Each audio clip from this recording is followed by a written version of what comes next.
Boa noite.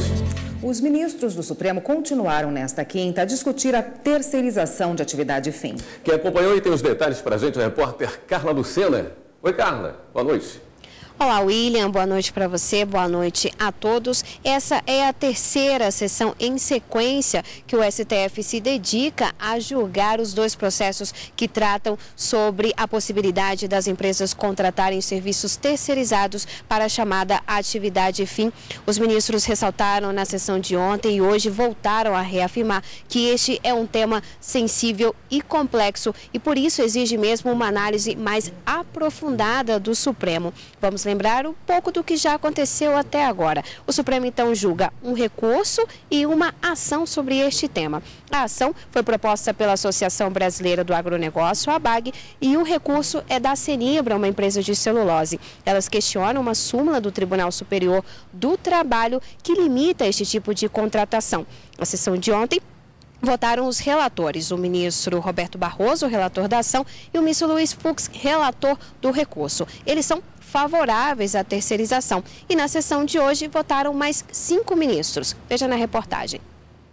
Ao votar a favor da terceirização, o ministro Alexandre de Moraes disse que o fluxo atual de produção não diferencia atividade meio de atividade fim. Destacou que os países europeus, desde a década de 70, já não fazem essa distinção. Concluiu dizendo que há formas para apurar casos ilegais e possíveis abusos ao trabalhador.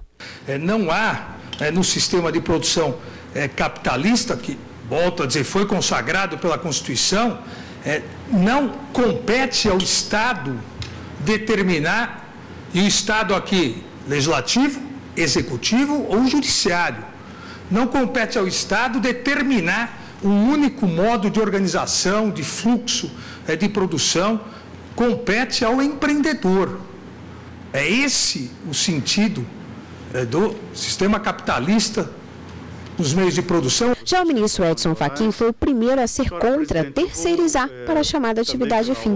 Ele explicou que os dois processos em análise são de antes da edição da Lei da Terceirização e da Reforma Trabalhista, ambas de 2017, e que, por isso, não há ilegalidade nas decisões da Justiça Trabalhista com base na súmula do TST, que limita a terceirização. A Justiça especializada, ao identificar a ocorrência de terceirização ilícita ou fraudulenta na intermediação de mão de obra, por abrir a porta nessa prática à reificação do trabalhador, a precarização das relações de trabalho e a redução das garantias trabalhistas esculpidas no artigo 7º da própria Constituição, ao assim proceder, a Justiça do Trabalho, em meu modo de ver, não viola os princípios fundamentais da livre iniciativa e imprescindíveis, como também o é o da liberdade, mas busca tutelar o que está na Constituição. A ministra Rosa Weber apontou que desde a década de 80 a Justiça do Trabalho limita a terceirização para atividade fim.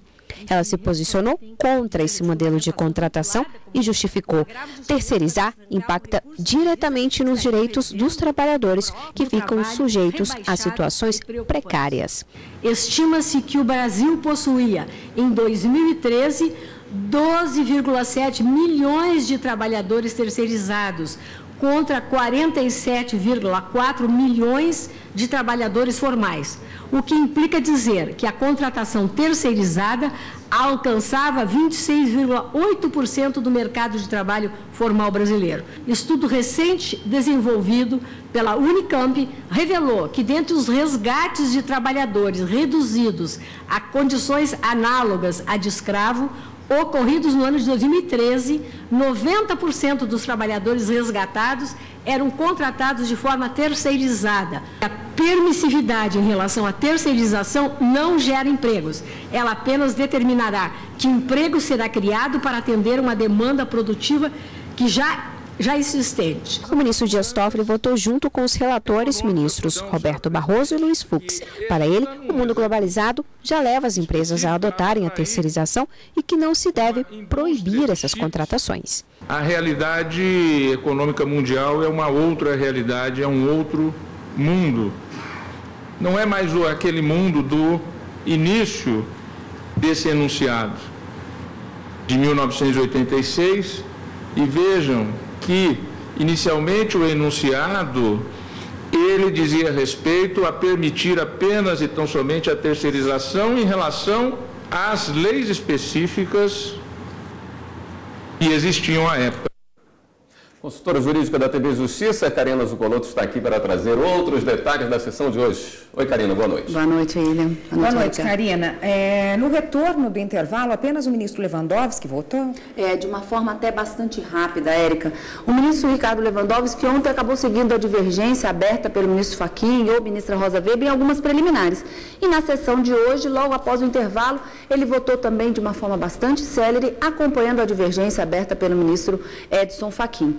Até agora, 4 ministros já se manifestaram no sentido de que há uma inconstitucionalidade no enunciado do Tribunal Superior do Trabalho que proíbe, de uma certa forma, essa contratação, dessa terceirização para a atividade fim das empresas. Não é possível que isso aconteça, de acordo com a jurisprudência do TST, mas 4 ministros, como eu dizia, já se manifestaram no sentido da inconstitucionalidade para se afastar esse enunciado ou essa súmula.